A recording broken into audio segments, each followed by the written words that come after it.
안녕하십니까, 임규명입니다. 오늘부터 이제 제호공학 배워볼 건데요. 제호공학이 전기 기사에만 해당된다, 이렇게 알고 계시는 분들 있으세요. 그런데 산업기사에서도 제호공학 문제가 나옵니다. 오늘 배울 뭐 이런 기본적인 내용이나, 그리고 라플라스 변환, 그 라플라스 역변환, 이런 내용이 회로 이론에 이렇게 섞여서 나오거든요. 그래서 산업기사 준비하시는 분들도 제호공학에 대해서 어느 정도 공부를 해 두셔야 됩니다. 자, 그러면 오늘부터 제호공학 배워볼 텐데요. 제가 시험에 잘 나오는 부분들만 골라서 알려드리도록 하겠습니다. 자, 그러면 제호공학 제1강 시작하도록 하겠습니다. 먼저 우리가 어떤 것을 배우는지부터 좀 알아보도록 하겠습니다. 우선 우리가 배우는 건 제호공학인데, 여기서의 제어란 의미는 내가 원하는 결과를 얻기 위해서 조정하는 것, 이것을 제어라고 하고요. 내가 원하는 결과를 얻기 위해서 어떤 장치를 사용하면 그 장치는 제어 장치가 되는 겁니다. 그리고 그 장치가 사람의 개입 없이 자동적으로 동작을 한다면 그것을 자동 제어라고 하는 겁니다. 자, 그러면 우리 주변에 있는 자동 제어 장치 뭐가 있을까요? 대표적인 게 자판기 있죠. 동전을 넣고 버튼만 눌러주면 그 자판기가 사람의 개입 없이 그냥 자동적으로 내가 원하는 걸 툭 하고 내보내주죠. 그런 걸 자동 제어라고 합니다. 그리고 또 우리가 많이 사용하고 있는 계산기, 이것도 우리가 원하는 값, 알고 싶은 값을 입력을 하면 그 계산기가 알아서 계산을 해서 그 우리가 원하는 값을 턱 하고 결과를 내보내주죠. 이런 것도 자동 제어에 들어가는 거예요. 그리고 또 에어컨 같은 거 우리가 원하는 온도를 입력해서 신호를 딱 주면 에어컨이 알아서 그 온도를 딱 맞춰주잖아요. 그죠? 이런 것들이 다 자동 제어라고 하는 거예요. 지금 말씀드린 건 우리 실생활에 사용하는 것들이고요. 공장에서는 엄청 많이 사용되죠. 뭐 그 음료수 같은 거 만들 때 그 병 안에다가 똑같은 양의 음료수를 넣어주잖아요. 그죠? 이런 거 사람이 하지 않아도 기계들이 알아서 그 양만큼 조절해서 탁탁탁 넣어줍니다.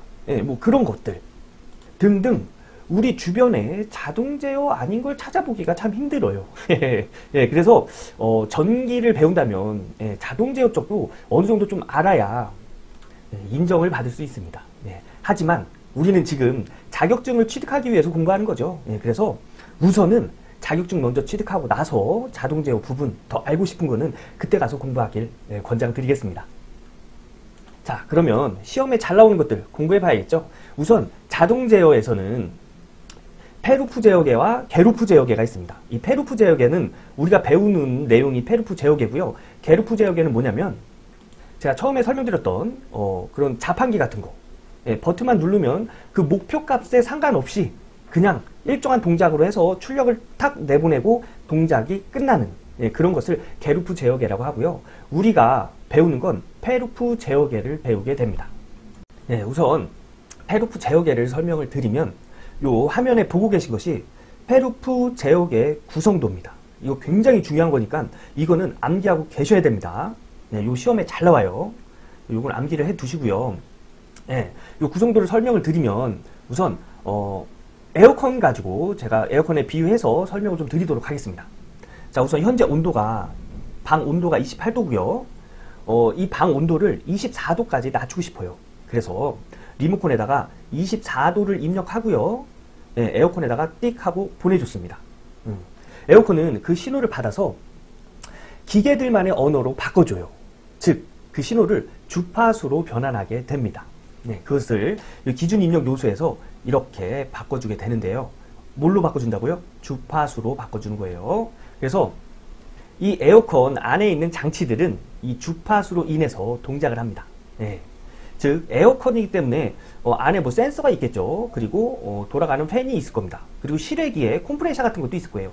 그것들이 요 제어 요소에 포함되는 것들입니다. 그래서 그것들이 푸식푸식 해서 동작을 해서 찬바람을 만들어내겠죠. 그 찬바람이 조장량이 되는 거예요. 그래서 찬바람이 제어 대상, 우리의 제어 대상은 방이 되겠죠. 이 방에다가 찬바람을 내보내줍니다. 그리고 이 페루프 제어계의 특징인데요. 페루프 제어계는 이 제어량, 즉 우리가 목표한 그 양을 한번 판단을 합니다. 우리가 24도 목표값을 보내줬잖아요. 그래서 이 방 온도가 24도인지 아니면 24도가 아닌지 판단을 해요. 그래서 만약에 24도보다 높은 온도라고 판단을 하면, 즉 한 26도 이렇게 판단을 하면 이렇게 와서 검출부에서 판단을 하는 거예요. 예, 판단을 해서 24도가 되지 않았네 하고선 동작을 다시 계속 이어갑니다. 24도가 될 때까지 이 제어 요소에서는 계속 동작을 하는 거예요. 계속 동작을 하면 찬바람이 계속 나오겠죠. 그래서 이 방에다가 찬바람을 계속 보내줍니다. 그래서 24도가 딱 되면, 혹은 24도보다 낮아진 23도가 되면 이 검출부에서 제어량을 딱 검출을 해서 우리 목표값에 도달했다. 그러면 바로 출력이 돼서 이 동작을 멈추는 겁니다. 네, 이것을 페루프 제어계라고 하고요. 여기 보이는 이 외라는 뭐냐면 이 제어 장치가 제어할 수 없는 외부적인 요인, 즉 우리 좀 전에 방 안에 에어컨을 예를 들어서 이제 얘기했잖아요. 그걸 다시 예를 들면 창문을 열어놨을 때 외부에서 들어오는 바람, 이런 것들, 아니면 창문을 통해서 들어오는 복사열, 이런 것들, 제어 장치가 제어할 수 없는 외부적인 요인을 외란이라고 합니다. 그래서 이것이 제가 지금 설명드린 것이 페루프 제어계고요. 앞으로 우리가 제어공학에서 배우게 될 것들은 이 안에서 일어나는 현상들을 배우게 되는 거예요. 즉 제가 처음에 입력에서 기준 우리가 기계 신호를 보내주면 그 신호를 주파수 신호로 변환한다고 했죠. 우리의 사람의 신호는 시간이 되고요. 이 기계 쪽으로 넘어가는 신호는 주파수가 됩니다. 즉 시간을 라플라스 변환해서 기계적인 요소로 바꿔주는 거예요. 그래서 제어공학에서 라플라스 변환을 배우는 겁니다. 즉 우리의 영역은 시간의 영역이고요. 기계의 영역은 주파수 영역이라고 볼 수가 있는 거예요. 그래서 앞으로 이런 것들을 쭉 배우게 될 겁니다. 자, 이 페루프 제어계에서 중요한 거는 우선 이 그림을 통으로 다 암기해 주시고요. 여기서 시험에 잘 나오는 것이 요 조작량, 이 조작량은 우리가 목표하는 제어량이 되겠죠. 그래서 이런 것들 조작량 잘 나오고요. 그 다음에 제어 요소에는 조절부와 조작부를 포함한다는 거. 그리고 시험에 어떻게 나오냐면 이런 데를 빈칸으로 둡니다. 그래서 이 빈칸에 들어갈 요소는 뭐 이런 거, 그리고 이런 것도 빈칸으로 둔 다음에 여기에 들어가는 신호는 뭐 이런 거 해가지고 보기에다 딱딱 줘요. 그럼 여기 들어가는 것을 우리가 딱 찾는 그런 문제로 잘 나옵니다. 그래서 이 표는 전체적으로, 이 그림은 전체적으로 다 암기를 해 두고 계셔야 됩니다. 매 시험마다 회로 이론 그 관련 시험에 매 시험마다 한 문제 이상은 꼭 나온다고 보시면 돼요. 꼭 암기해 두셔야 돼요. 자, 그러면 이 문제, 우리가 지금 배운 이런 내용들이 기출문제에 어떻게 나왔는지 한번 확인해 보도록 하겠습니다. 자동 제어계의 기본적 구성에서 제어 요소는 무엇으로 구성되는가? 자, 제어 요소. 이 부분이죠. 이 부분은 조절부와 조작부로 구성이 됩니다. 그래서 답은 4번이 되는 거예요. 이런 문제 해결하려면 이 그림 암기하고 있어야겠죠. 이런 식으로 나오니까 이 그림은 꼭 암기를 해 놓으셔야 됩니다. 자, 한 문제 더 풀어볼까요? 그림 1에 알맞는 신호 이름은? 자, 그림 1. 기준 입력 요소를 지나서 제어 요소로 들어가는 신호를 이야기를 하는 겁니다. 자, 그러면 우리가 암기해 놓은 이 그림을 보면 기준 입력을 지나서 동작 신호가 이렇게 들어가죠. 그래서 이쪽 부분은 동작 신호가 되는 거예요. 만약에 제가 처음에 설명드렸던 24도를 입력해서 에어컨 동작에서 24도를 입력해서 여기서 검출부에서 제어량을 비교했었을 때 23도다. 그러면 여기서 동작 신호를 주지 않겠죠. 그래서 제어 요소가 동작할 수 없는 거예요. 근데 뭐 25도, 26도다. 그러면 우리 목표값까지 도달하지 않았네. 계속 동작을 해야겠다 하고 동작 신호를 다시 보내주는 겁니다. 이 동작 신호를 받아서 제어 요소, 즉 뭐 센서나 뭐 팬, 아니면 컴프레셔 등등이 그런 장치들이 이제 동작을 하겠죠. 그래서 계속 동작을 하게 되는 겁니다. 그래서 이쪽에서의 신호 이름은 동작 신호가 되겠습니다. 자, 이런 문제도 해결하기 위해선 이 그림 암기하고 있어야겠죠. 이런 문제 매 회마다 산업기사나 기사나 매 회마다 한 문제씩 꼭 나온다고 보시면 됩니다. 예, 그래서 이 그림 꼭 암기해 두셔야 됩니다. 자, 그러면 제어공학의 다른 내용 또 공부해 보겠습니다. 제어량의 종류인데요. 우선 프로세스 제어라는 건 온도, 유량, 압력, 행위, 농도 등을 제어하는 걸 프로세스 제어라고 합니다. 자, 우선 온도는 제가 좀 전에 말씀드렸던 뭐 에어컨 뭐 이런 게 되겠죠. 예, 온도. 그리고 또 온도로 제어할 수 있는 게 뭐 커피포트 뭐 이런 것도 예, 프로세스 제어라고 볼 수 있는 거죠. 그리고 유량 이런 거는 저수조, 물탱크 예, 이런 게 되겠네요. 압력은 뭐 컴프레셔 예, 이런 압력에 관련된 것들을 제어하는 거 예, 이런 것을 프로세스 제어라고 하고요. 서버기구, 물체의 위치, 방위, 자세 등을 제어하는 것을 서버기구라고 하는데 예를 들면 뭐 드론 예, 이런 거 자세를 예, 그 감지해서 뭐 예, 회전수가 뭐 달라지는 그런 거죠. 그런 거랑 며칠 전에 화제가 됐던 뭐 전동휠 같은 거 예, 이런 거 앞으로 이렇게 기울면 앞으로 전진하고 예, 뒤로 하면은 뒤로 이렇게 예, 후진하고 이런 거 있잖아요. 이런 것을 서버 기구라고 합니다. 예. 그리고 자동 조정은 전압, 전류, 주파수, 회전 속도 등 뭐 모터에 관련된 거겠죠. 예. 그런 것들을 이제 제어량의 종류로 이렇게 나눌 수 있고요.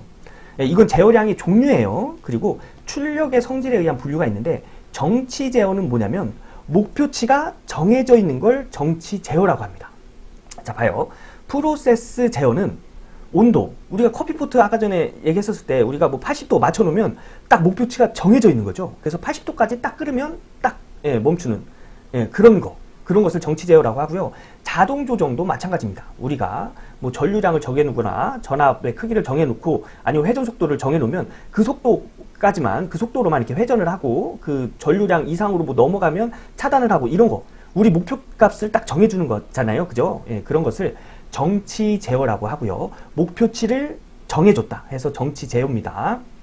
예, 그리고 출력에 의한 성질의 분류 중에 또 하나는 추종 제어, 추치 제어라고도 합니다. 이런 거는 목표치가 그 시시각각으로 변하는 거예요. 즉 서버기구, 우리 아까 전에 그 드론 얘기했잖아요. 예, 목표치가 시시각각으로 바뀌죠. 예, 조정을 하잖아요. 그죠? 예, 그래서 목표치가 시시각각으로 바뀝니다. 예, 프로그램 제어도 마찬가지고 예, 비율 제어 이런 것들 특히 이런 걸로 설명을 많이 하죠. 미사일 훅 날아갈 때 그 미사일을 맞히는 예, 그런 프로그램 된 제어 예, 그런 거는 시시각각으로 그 미사일이 움직이기 때문에 이동하기 때문에 목표치가 시시각각으로 바뀝니다. 예, 그래서 그런 것들을 다 정보를 분석을 해서 예, 목표치를 갖는 예, 그런 것을 추종 제어라고 하는 거예요. 예, 다시 정리하면 정치 제어는 목표치가 정해져 있는 것을 정치 제어라고 하고요. 추종 제어는 목표치가 시시각각으로 변하는 것 예, 그것을 추종 제어라고 합니다. 네. 요 제어량의 종류와 예, 출력에 대한 성질의 분류 예, 이것도 시험에 잘 나오니까 여러분 요거는 꼭 암기를 해 두셔야 되고요. 예, 이거 3개, 이거 2개 이렇게 구분해서 암기를 해 주셔야 됩니다. 예, 그래서 이런 문제가 또 기출문제에 어떻게 출제가 되는지 한번 확인해 보도록 하겠습니다. 물체의 위치, 각도, 자세, 방향 등을 제어량으로 하고 목표값의 임의의 변화에 추종하는 것과 같이 구성된 제어장치는 무엇이라고 하는가? 자, 위치, 각도, 자세, 방향 그리고 목표값의 임의의 변화의 추종, 목표값이 변한다고 했죠. 예, 추종 제어는 목표값이 변하는 제어라고 했습니다. 예, 이런 것으로 구성된 제어장치는 답은 서버기구가 되겠습니다. 프로세스 제어는 예, 온도, 유량, 압력, 액기, 농도 이런 것을 제어하는 게 추종 제어, 프로세서 제어라고 했죠. 그리고 자동 조정은 전압, 전류, 주파수를 제어하는 것을 자동 제어라고 했습니다. 예, 추종 제어는 제어 장치라고 보긴 좀 어렵고요. 제어하는 방식을 의미하겠죠. 예, 추종 제어, 즉 목표값이 변하는 제어를 추종 제어라고 합니다. 네. 자, 문제에서 위치, 각도, 자세, 방향 나오면 98% 서버기구가 답입니다. 자, 다른 문제도 한번 볼까요?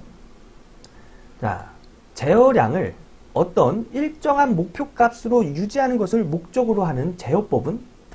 자, 일정한 목표값이 정해져 있다는 얘기죠. 그래서 목표치가 정해져 있는 제어, 정치 제어가 되겠습니다. 그래서 이 문제는 답이 정치 제어가 되는 거예요.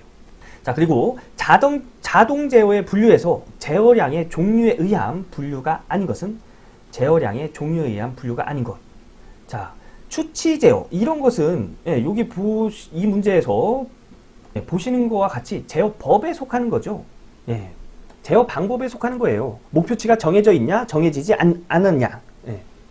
이런 것들로 분류하는 제어법으로 분류가 되는 거고요. 제어량의 종류는 제가 처음에 설명드렸듯이 프로세스 제어, 서버 기구 제어, 자동 제어가 제어량의 종류로 들어갑니다. 그래서 이 문제는 제어량의 종류에 의한 분류가 아닌 것은 추치 제어가 되겠습니다. 이런 내용들이 제어계의 구성 그리고 제어계의 종류 단원에서 굉장히 잘 나오는 내용들입니다. 매 회마다 한 문제 이상은 꼭 나온다고 보시면 돼요. 꼭 암기를 해 두셔야겠죠. 앞으로 배울 제어공학 내용은 제어공학에 관련된 내용이겠죠. 그런데 막상 배워보면 수학에 더 가까운 내용들이 많습니다. 그렇다고 여러분 너무 겁먹거나 그러시지 마세요. 제가 우리가 할 수 있는 것들 그리고 시험에서 잘 나오는 것들만 이렇게 골라가지고 설명을 드리도록 할 거니까 여러분 절대 겁먹지 마시고요. 우리 100점 맞을 거 아니잖아요. 그죠? 우리의 목표는 자격증 취득입니다. 그래서 물론 제가 제어공학 관련된 내용도 설명을 드리지만 답을 찾아서 문제를 해결할 수 있는 방법에 더 치중을 둬서 제가 설명을 드릴 거니까 여러분 너무 어렵게 생각하지 마시고요. 저와 같이 그냥 쭉 가시면 됩니다. 저랑 같이 가시면서 이해되지 않는 부분은 네이버 카페 전치모에 올려주세요. 그럼 제가 추가 설명 드리도록 하겠습니다. 자, 오늘 제어공학 1강은 여기까지 하고요. 저는 제어공학 2강에서 다시 인사드리도록 하겠습니다. 고생 많으셨습니다.